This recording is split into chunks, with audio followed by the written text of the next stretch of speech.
Assalamualaikum warahmatullahi wabarakatuh. Perkenalkan, nama saya Fitasrul, NIM 23142165. Di sini saya akan presentasikan Artificial Intelligence. Apa itu Artificial Intelligence?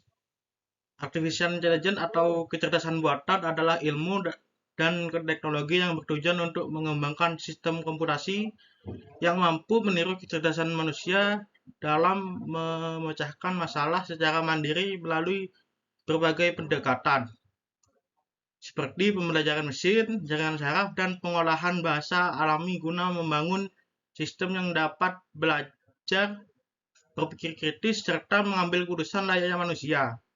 Di mana saat ini AI telah banyak diterapkan dan memberikan manfaat nyata dalam berbagai bidang, seperti pengenalan pola, pengolahan bahasa, robotika, mobil pintar, diagnosa medis, dan diharapkan akan semakin berperan besar ke depannya untuk memudahkan kehidupan manusia. Sini kita akan dibagi menjadi tiga. Yang pertama, jurnal 1 sampai 6, yaitu pengertian dari AI. Yang kedua, jurnal 7 sampai 13, yaitu contoh penerapan AI. Jurnal ke-14 ke-20, yaitu hasil penerapan AI. Yang pertama, pengertian dari AI itu sendiri. Jurnal pertama yaitu analisis perbandingan kecerdasan buatan pada komputer player dalam mengambil keputusan pada game Battle RPG. AI merupakan salah satu unsur yang diperlukan dalam pembentukan game, yakni untuk membuat permainan lebih dinamis. Dalam sebuah game akan membuat permainan menjadi lebih dinamis sehingga akan meningkatkan minat pengguna dalam bermain dan ketertarikan pengguna untuk memainkan game akan meningkat. Menggunakan kecerdasan buatan di dalam game dibutuhkan untuk meningkatkan tantangan di dalam game, membuat game menjadi lebih dinamis dan dapat menunjang realitas game, sehingga akan menciptakan kesenangan bagi pengguna pada saat memainkan game. Nah, di gambar ini kita AI dimasukkan dalam game Battle RPG yang kita masukkan ke database, yaitu database itu untuk menyimpan semua game itu. Yang kedua, Artificial Intelligence AI pada proses pengawasan dan pengendalian kepegawaian, sebuah eksplorasi konsep setelah masa pandemi berakhir. AI dijelaskan sebagai teknologi yang mampu menciptakan mesin atau alat bantu yang dapat berpikir seperti manusia untuk membantu menemukan solusi atas masalah yang kompleks di berbagai bidang seperti bisnis, korporasi, dan pemerintahan.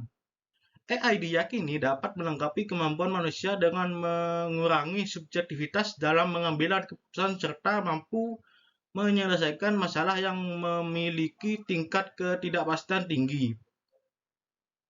AI juga dianggap sebagai faktor penting untuk meningkatkan kinerja pemerintahan, khususnya dalam pembuatan kebijakan publik, administrasi, pelayanan masyarakat, dan bidang khusus lainnya. Yang ketiga, era kecerdasan buatan dan dampak terhadap martabat manusia dalam kajian etis.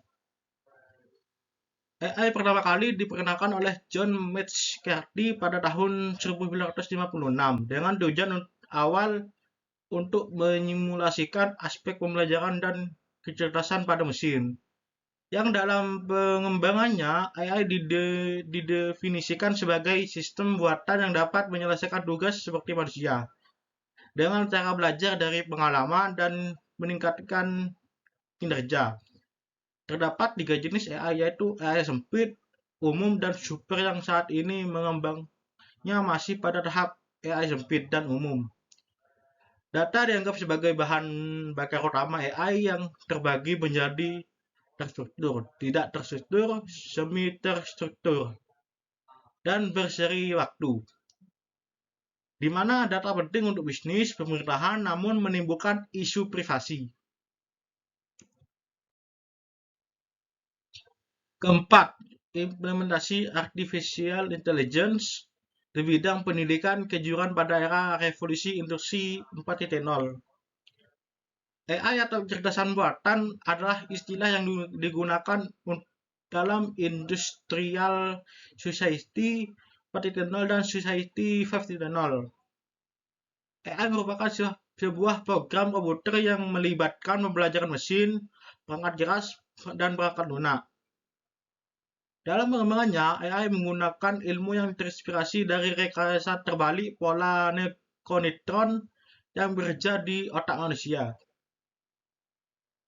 AI dapat dijelaskan sebagai suatu program komputer melibatkan pembelajaran mesin, perangkat keras, dan perangkat lunak yang saling terintegrasi satu sama lain. Konsep AI ini terinspirasi oleh pola neutron dalam otak manusia dan menggunakan ilmu dari perangkat keras dan perangkat lunak untuk mencapai fungsinya. Kelima, implementasi AI pada sistem manufaktur terpadu.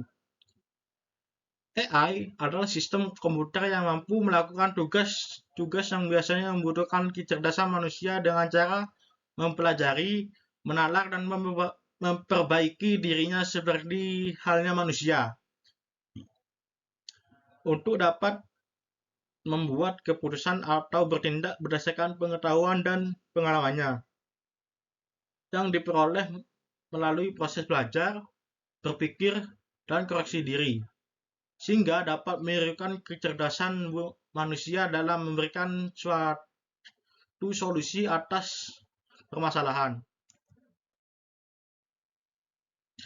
Keenam, implementasi kecerdasan buatan menggunakan algoritma Astar dan Repulsive Filch pada simulasi game 3D.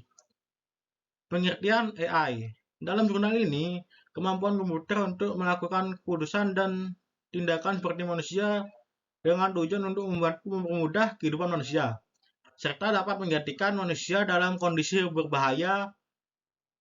AI ditetapkan pada simulasi game 3D untuk mewakili lingkungan gunung seperti otomatis menggunakan teknik-teknik AI seperti algoritma pencarian jalur dan penghindaran objek untuk menirukan kemampuan manusia seperti menalar, mengenali pola, dan melakukan generalisasi, mengingat, dan dapat membantu dalam penghitungan.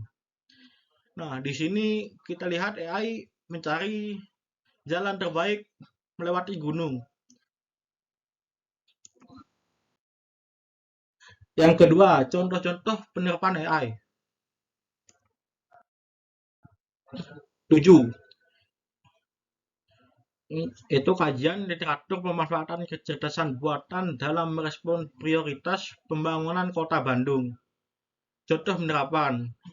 Penerapan kecerdasan buatan dalam pembangunan Kota Bandung dapat dilakukan dalam berbagai aspek seperti penghematan waktu dan sumber daya. Dengan adanya AI, proses pembangunan dapat dilakukan dengan lebih efisien dan efektif. Kedua, pelayanan publik yang lebih baik. AI dapat digunakan untuk menyediakan pelayanan publik yang lebih baik kepada masyarakat, contohnya penggunaan chatbot, yaitu customer service. Kedelapan, kecerdasan buatan AI dan nilai co-creation dalam penjualan B2B, business to business. Contoh penerapan. Salah satu contoh penerapan dari penelitian ini adalah menggunakan kecerdasan buatan dalam menghasilkan kecerdasan kompetitif dalam penjualan B2B. Dalam penjualan B2B, penting bagi perusahaan untuk mengumpulkan informasi seperti pesaing mereka dan menerapkan strategi yang tepat. Dengan menggunakan teknologi AI dan analisis big data, perusahaan dapat mengumpulkan dan menganalisis data pesaing, perilaku pelanggan, dan tren pasar untuk menghasilkan kecerdasan kompetitif yang dapat digunakan dalam pengambilan keputusan penjualan. Di sini AI melakukan penggunaan dengan sales, yaitu sales dengan konsumen. 9. Kecerdasan buatan dalam hal otomatisasi layanan. Contoh penerapan. Beberapa contoh penerapan kecerdasan buatan dalam otomatisasi layanan adalah: ke-1, robot rumah tangga. Robot yang dirancang untuk melakukan tugas-tugas rumah tangga seperti membersihkan lantai, mencuci piring, dan melakukan tugas-tugas lainnya secara otomatis. Kedua, bot virtual. Sistem bot virtual dapat memberikan layanan pelanggan secara mandiri melalui interaksi dengan pengguna.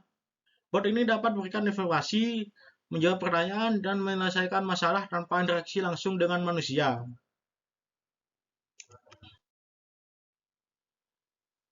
Ke-10, kecerdasan buatan dalam teknologi kedokteran. Survei paper. Contoh penerapan. Beberapa contoh penerapan kecerdasan buatan dalam bidang kedokteran termasuk analisis tumor otak menggunakan MRI dan kanker payudara.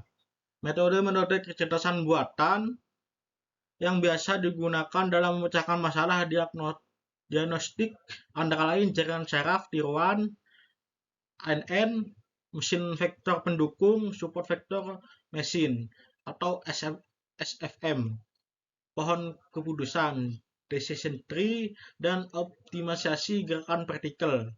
Di sini adalah contoh gambar MRI. Ke-11, jangka kerja sistem kecerdasan buatan dalam meningkatkan kompetensi sumber daya manusia Indonesia. Contoh penerapan. Salah satu hasil dari kecerdasan buatan dapat menggantikan peran customer service yang tidak dapat melayani 24 jam. Dan hal tersebut digantikan dengan AI, yaitu teknologi chatbot, di mana teknologi ini dapat menjawab secara otomatis pertanyaan yang diajukan secara benar. 12. Mekanisme umum untuk sistem kecerdasan buatan. Contoh penerapan. Pertama, sistem kecerdasan buatan pada umumnya belum memperhatikan pentingnya mekanisme perhatian padahal diperlukan untuk bekerja dalam lingkungan kompleks seperti dunia nyata. 2. Perlu adanya mekanisme manajemen sumber daya yang canggih agar sistem dapat bekerja dalam lingkungan kompleks sambil tetap reaktif terhadap perubahan informasi. 13. Penerapan kecerdasan buatan dan teknologi informasi pada efisiensi manajemen pengetahuan. Contoh penerapan. Pertama, menggunakan teknik ANN untuk memprediksi kinerja manufaktur perusahaan dengan mempertimbangkan berbagai metrik manajemen pengetahuan. 2. Penerapan algoritma regresi Fuji fleksibel untuk mempelajari konsumsi minyak gas alam di berbagai negara. Di sini gambar adalah beberapa negara yang telah menggunakan AI. Ketiga, hasil penerapan AI. 14. Pengembangan media pembelajaran sistem pelajaran pada mata kuliah kecerdasan buatan berbasis multimedia. Hasil penerapan. Aplikasi multimedia ini dapat membantu proses pembelajaran pada mahasiswa untuk memahami materi dan dapat digunakan sebagai alat bantu dosen untuk menunjang pembelajaran kecerdasan buatan. 15. Pengenalan kecerdasan buatan, bagaimana AI mempengaruhi kehidupan manusia. Hasil penerapan. Pertama, terjadinya peningkatan literasi AI dan identifikasi aplikasi AI lokal bagi para peserta. Kedua, terbentuknya jaringan kerjasama untuk kolaborasi di masa depan. Ketiga, umpan balik positif dan inisiatif tidak lanjut para peserta menunjukkan kesuksesan pelatihan dalam pembangunan minat pengetahuan kelanjutan tentang AI. 16. Sejarah peradaban masa depan kesadaran manusia pada posisi ontologis kecerdasan buatan dalam perspektif Al-Quran. Hasil penerapan. Dalam konteks Al-Quran, diskusi mengenai AI dalam artikel ini menyimpulkan bahwa AI hanya dapat diposisikan sebagai instrumen yang tidak bisa mencapai status memiliki kesadaran secara ontologis. AI tidak bisa menggantikan manusia karena manusia memiliki pengalaman cara hidup yang hanya bisa diaplikasikan kepada manusia. 17. Studi kasus pengembangan dan penggunaan AI sebagai penunjang kegiatan masyarakat Indonesia. Hasil penerapan AI-nya. Pertama, pendidikan. Meningkatkan pemahaman siswa, memberikan umpan balik secara instan. Kedua, kesehatan. Meningkatkan kualitas pelayanan kesehatan, dukungan kepada tenaga medis. Ketiga, pertanian.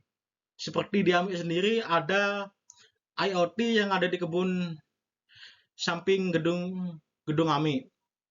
yaitu sistem penyiraman cerdas dan pemeliharaan tanaman secara otomatis dan terintegrasi. 18. Teknologi kecerdasan buatan, big data analisis, dan Internet of Things, potensi dan perannya dalam penanganan COVID-19 di Indonesia. Hasil penerapan. Negara-negara yang menerapkan kebijakan ketat disertai pemanfaatan teknologi seperti AI, IoT, dan Big Data terbukti efektif mengendalikan pandemi. Penulis berargumen bahwa penerapan teknologi serupa dapat mendukung upaya pemerintah Indonesia dalam menekan laju pertumbuhan kasus COVID-19. 19. Penerapan AI terhadap seorang penyandang disabilitas tunanetra. Dengan adanya speech recognition, diharapkan dapat memudahkan penyandang tunanetra untuk melakukan aktivitas sehari-hari seperti belajar, bekerja dengan lebih baik. Speech recognition memberikan kemudahan bagi penyandang tunanetra untuk berintegrasi dengan teknologi melalui suara, yang merupakan salah satu indera yang masih dipergunakan. Di sini kita lihat gambarnya, di mana AI itu digunakan untuk tunanetra tersebut. 20. Menganalisa pengaruh implementasi AI. Hasil penerapan dapat melakukan diagnosa kerusakan mobil dengan akurat berdasarkan gejala. 2. Bisa digunakan sebagai alat bantu pemantauan dan negosiasi di militer. 3. Drone bisa dioperasikan secara otonom dengan AI. Keempat, kurikulum pembelajaran dapat dirancang secara sistematis menggunakan jaringan saraf tiruan. Di sini kita lihat gambarnya, di mana AI mendiagnosis kerusakan mobil, di mana ada kerusakan 72%, 62%, dan 28%. Daftar Pusaka, terima kasih atas jurnal yang sudah saya baca untuk 10 orang tersebut, dan 10 orang lagi yang sudah saya baca jurnalnya. Sekian dari saya, terima kasih.